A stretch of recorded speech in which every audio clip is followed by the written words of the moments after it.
So today we're going to be taking a look at a scenario where Europe essentially just disappears. That's right, one of the most interesting and diverse continents will simply just be disappearing and sinking into the bottom of the Atlantic Ocean. With this happening, the world is going to be shooken up quite a bit because Europe is a huge economical factor for the entire world, but also because there's like 700 million people in Europe, so that's not good. But with Europe disappearing, you're also going to be missing a lot of history, a lot of important people, and so on and so forth. So yeah, we're going to be looking more into this scenario, but before we do that, make sure to leave a like on this video and subscribe to the channel if you're new. That really helps us out, helps us grow, and it helps us reach 100k, which is what we're aiming for by the end of this year. So anyway, let's go ahead and jump right into this video. So yeah, Europe is gone, and nobody knows where it went, but it is fairly shallow where it used to be. So maybe some fishing could happen over here in the Sea of Europe. But some important notes: the United States just lost pretty much all of its allies. Russia just lost all of its possible land grabs, and a bunch of people all across Asia, and then of course also the entire world, just lost a lot of their buyers.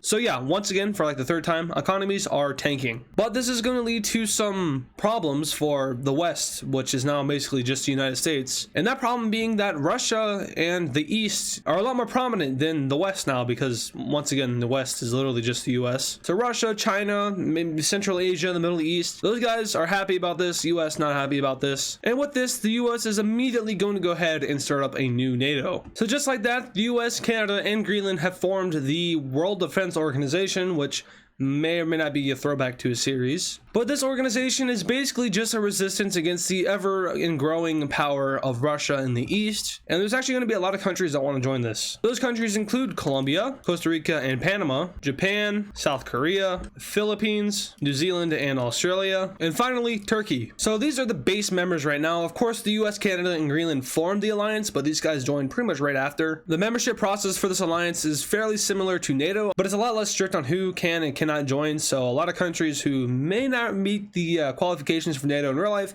will be able to join this alliance simply because the US is just trying to get allies. But while the US is doing that, Russia and their allies, well, I guess just Russia, is going to be doing some not so fun stuff. You see, Russia just lost its gateway to Europe, Ukraine and Belarus, which are both land that they want to grab. They also lost the Baltics, Finland, and basically all of Eastern Europe. So now they can't expand west. They have to expand somewhere else. And they're not going to expand south into China or Mongolia because those would obviously have consequences. They're not going to invade Japan. That is just shooting themselves in the foot. There's the Caucasus, there's Georgia, so maybe we'll go after that. But more notably, Central Asia, who just realized that they are in for a treat. Also, yes, Christmas colors, because it is November 11th and I want Christmas colors because I'm one of those weird early Christmas people. Please don't hate me. I hate myself too, don't worry. So before Russia does some unallying in the Central Asian region, they're going to go ahead and do some destroying in the Caucasus region. More notably Georgia, who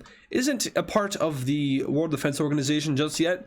Don't know why, but they never joined. Big mistake, because now Russia is introducing themselves, and introduced themselves they have. So now Georgia is a part of Russia, and this is barely even noticeable on the map, but they want to make it a little bit more noticeable with their expansion, so they're going to go ahead and declare war on Kazakhstan. Now Kazakhstan is a little bit interesting because as of recently and as of the Russian-Ukrainian war, they've been going more on a neutral path as opposed to a pro-Russian path, but Russia's just going to go ahead and violate that like they violate other things. And war is declared on Kazakhstan. Now this is going to send ripples throughout Central Asia and in fact pretty much all of Asia, saying that Russia is not scared to backstab their allies in order to grab some land. Now India is also going to be a major factor in this video because India is a Russian and US ally in real life. Of course, they also don't like China or Pakistan, so that kind of sets them aside from Russia a little bit. But overall, they do share a strong connection with Russia, military-wise and economic-wise. But India isn't really in favor of this mass expansion that Russia is doing, mostly because it infringes on its own right to expand. Well, it's not really a right, but the ability to, and also because Russia is probably going to start taking out some of their allies. So India is telling Russia to basically stop or else we are no longer friends.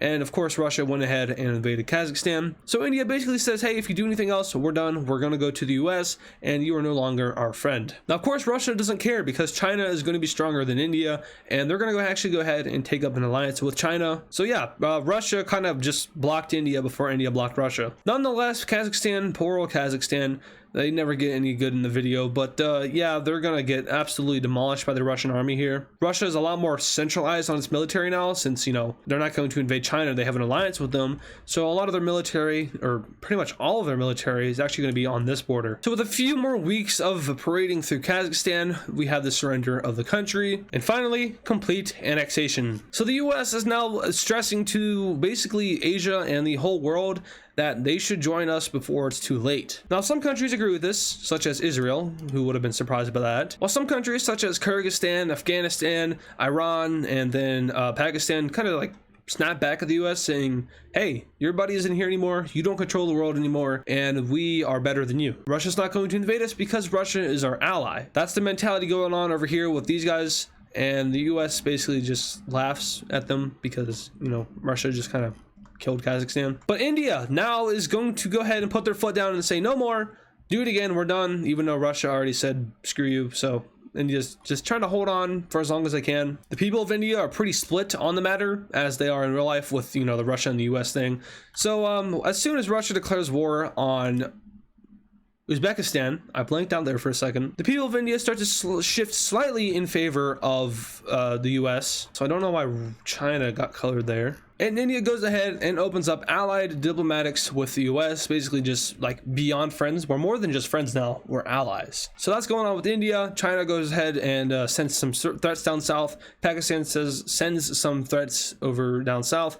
And India is like kind of shrugging their shoulders. I mean, I would as well in this scenario. It's a pretty bad situation to be in. But we do a little bit of blitzkrieg, or Russia's version of that, and Uzbekistan is no mas. Just like that, Russia continues to expand, and now they are lining the border of Turkmenistan, Kyrgyzstan, and Tajikistan. India isn't officially a member of the WTO because they don't want to put themselves at risk of a giant war just yet.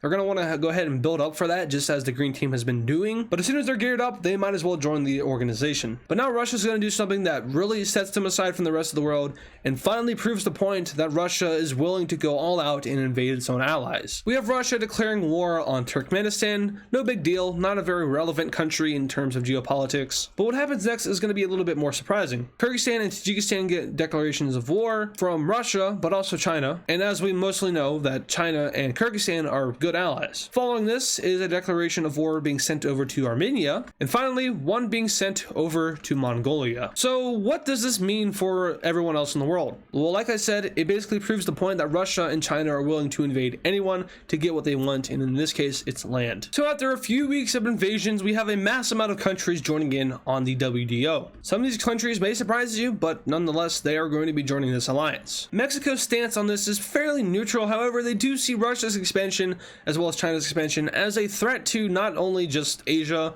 and possibly Mexico, but for humanity as a whole. Following this, we actually have Brazil joining, Chile, Ecuador, French Guiana, which is probably now just Guyana Part 2. Over in Africa, we have Morocco and Tunisia joining. Surprisingly enough, Saudi Arabia puts aside tensions with Israel and decides to join in on this alliance. Following them is the UAE and Qatar. And finally, and most notably, India. So we can see with Europe disappearing, we actually have more understanding of each other in terms of the West and the West's allies in this case, which are the green countries. Everyone's starting to understand, like, okay, yeah, this is a problem, and everyone's coming together to finally, or try to stop Russia and China's expansion. Now, let alone South Korea, India, Saudi Arabia, and Turkey are going to be enough to possibly stall them out in Asia from taking over, let's say, Southeast Asia or Central Asia. So that is going good for the green team. However, Russia and China are also finally going to admit some of their own allies to their own alliance, which is going to be announced after this war. So let's go ahead and finish this up. I mean, there's nothing too special about this. Armenia falls, and then following this, Turkmenistan, blah, blah, blah, they're dead, they're gone, goodbye. So just like that, Central Asia is now Russia and China, as these two countries manage to expand themselves into being fairly large and strong countries. And with this, they do finally announce their alliance, which includes Russia and China, of course, but also North Korea, Pakistan, Iran, Algeria, Nicaragua, Venezuela, Cuba, Peru and Bolivia, Yemen, Syria and Lebanon, Afghanistan, Myanmar, Laos and Cambodia, and finally Libya. So yeah, there's a lot to take in there, and that was a lot of countries, and the green team did not see it coming at all. So at this point, we do have to ask yourself the question, if Europe disappeared, would this actually happen? No. There's no way. There would be way too much confusion for anyone to even think about declaring war on somebody else, let alone expand outside of their own border. So no, this would not happen if Europe actually just somehow disappeared. I think we would be a lot more focused on how the hell Europe just vanished. But you never know, so that's why we take a look at this fictional scenario. But nonetheless, half the world just chose the side, the other half is already on a side, and Africa is very, very curious. So now, who's gonna pull the trigger? Well, we have a proxy war here, maybe a proxy war here and here, a few throughout this area, maybe one here, maybe even one here. But nonetheless, all the blue countries here have had a civil war or rebellion that's been funded by an outside force, hence why it's a proxy war. But now I'm gonna go through and go ahead and tell you like which sides of the civil war ended up winning and which countries are now aligned with the either green or red team. So from going left to right, we're gonna go ahead and start in Guatemala. This was the decisive green team victory. Same thing in Belize and El Salvador, but Honduras, unfortunately or fortunately, ended up falling to the red team. Going down south,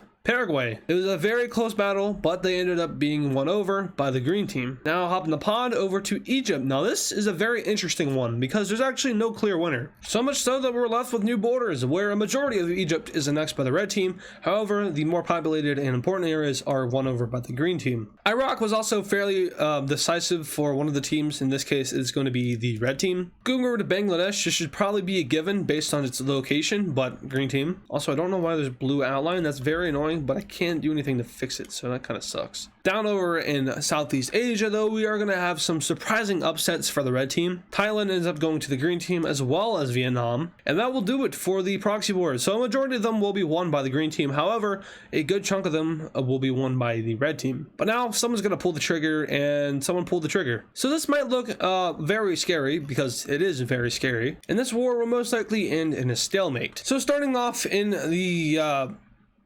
Western Hemisphere, I didn't forget what it was called. Cuba gets absolutely decimated by the US Navy.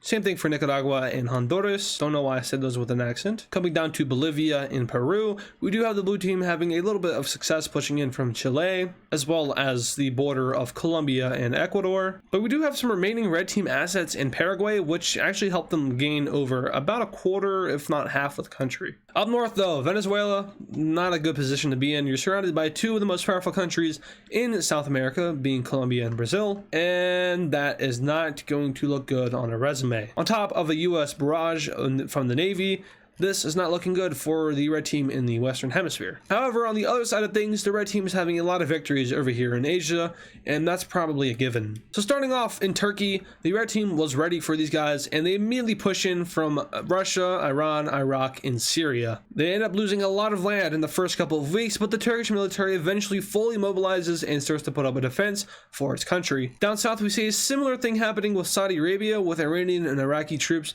flooding into the country, although they are eventually stopped and a lot quicker by the Saudi Arabian military. We have Israel going on offense and taking out Lebanon as well as the capital of Syria within a couple weeks, which is probably the most impressive thing that the blue team has done so far. Over in Morocco, we have them pushing out towards Algiers, but ultimately they are stopped by the Algerian army. And for poor Tunisia, they are not in a very good scenario, as Algeria and Libya push in from all sides. As for Egypt, they push into Egypt by mostly going after the coast, both coasts to be exact. And then Yemen basically just dies. I don't know. They might have had the flu or something, but they're gone. And now we go over to East Asia and South Asia, where the most interesting of events is taking place. North Vietnam becomes North Vietnam, and Thailand starts to get invaded by Myanmar. Now, this may seem impossible on paper, because it is, but once again, the same thing happened in Paraguay is going to be happening over here in Thailand, where the remaining military assets of the red team are going to retake over the country. And, there really wasn't much time for the blue governments to clean up the country after the civil wars, because the big war took place just like a couple weeks after the final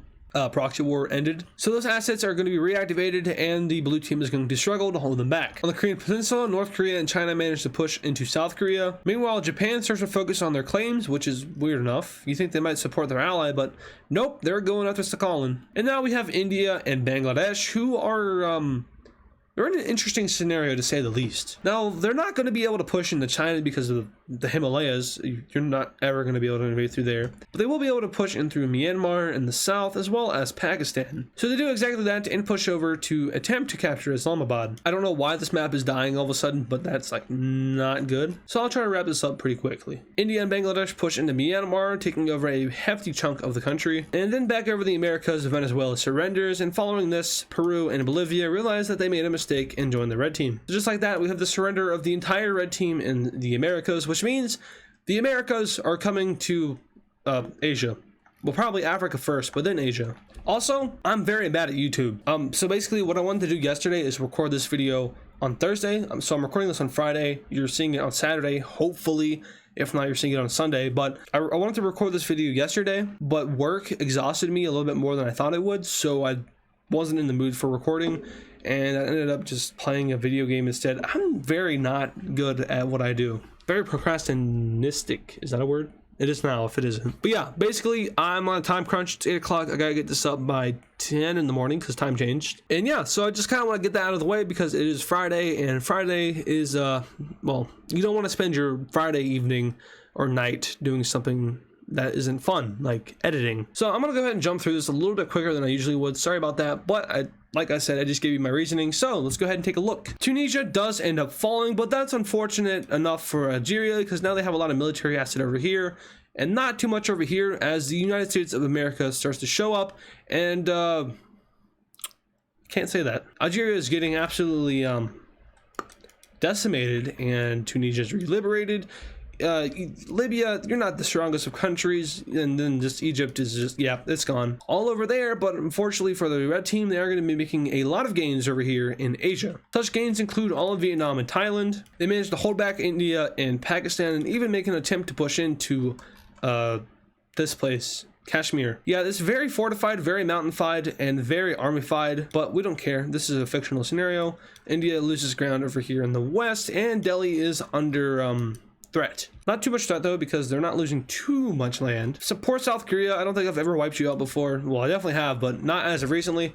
Fortunately, South Korea is wiped out. China goes ahead and takes the initiative to invade Taiwan for some reason, and Chinese warships are on their way towards the Philippines. Over in Turkey, we have them advancing a little bit more, but the stalemate is eventually retaken, whereas Israel somehow manages to push even further into Iraq and Syria, despite being very far from home. Maybe somebody's helping them out. Saudi Arabia somehow managed to push back the red team out of their country, and now we have the end of the video because nobody wants to do anything and everyone is stalemated. Haha, very cliche, ending the video abruptly. Never done that before. Totally hasn't been the last 2 weeks of videos, but it's 11:11 and my wish is to get this edited as quickly as possible and find something else to do because once again, Friday evening, I don't know. But of course, you know, I got a ton of homework over the weekend because teachers want kids to be very super smart and efficient. They don't want them to be stressed out and overloaded, right? Isn't that right?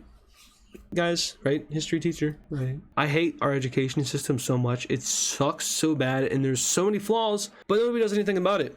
That has nothing to do with this video though. So let's go ahead and take a look at a peace treaty where nobody really wins anything except for the blue team because the blue team always wins in my videos. Just kidding again, red team is going to get some gains in Asia. So let's take a look at this treaty. Alrighty, peace treaty, let's go ahead and zoom right through this. So nothing changes in North America except all of the red team members are given new pro-American governments who are totally stable and not going to collapse within the following years. So no border changes in the Americas. However, there are some border changes over in Africa where once again we see the new governments in Algeria and Libya. However, Egypt gets all of its land back. And now we go over to Asia, which is losing its borders. This is very sad. But Turkey loses a lot of their eastern lands, and the majority of that goes over to Russia and Iran. And then we have Iraq losing its southern half. Israel gets Lebanon and somehow manages to sneak in Palestine. Yemen goes to the Saudis, and then we go run over to India, who looks very strange. Pakistan's border with China apparently doesn't exist anymore, and that's just one big union. But Pakistan gets some claims and extra land. China gets some claims and extra land. And then Myanmar is surprisingly left alone. And then finally we have Vietnam being split up by China and what is now Southeast Asia. So Laos, Cambodia, and South Vietnam formed a union, and then North Vietnam went over to China, who also managed to take Taiwan as well as, well, not South Korea, but North Korea got South Korea. And that does that for this That Done video. As you can tell, I'm acting different. I don't know why. I don't know what changed. Maybe because I'm not in a horrible mood for once, but hey, I guess that's a good thing. But yeah, that's gonna go ahead and do it for this very weird video. What if Europe disappeared? Once again, this would probably not happen if the European continent simply vanished. We'd be way more focused on how the hell that happened and not killing each other. So yeah, once again, that's gonna do it. If you did enjoy it, make sure to leave a like on the video and subscribe to the channel if you're brand new, because we are still aiming for 100,000 subscribers by the end of this year. There is still 22,000 to go, so that is a fairly large number we're gonna have to start to chunk away at if we want to get there. And if we don't get there, that's not a huge deal. It's just like, you know, goals are pretty cool. So yeah, 100K by the end of this year. If we don't get there, I'm gonna burn my house down. So thank you guys for watching, and I'll see you guys in the next video. It's gonna be a good one.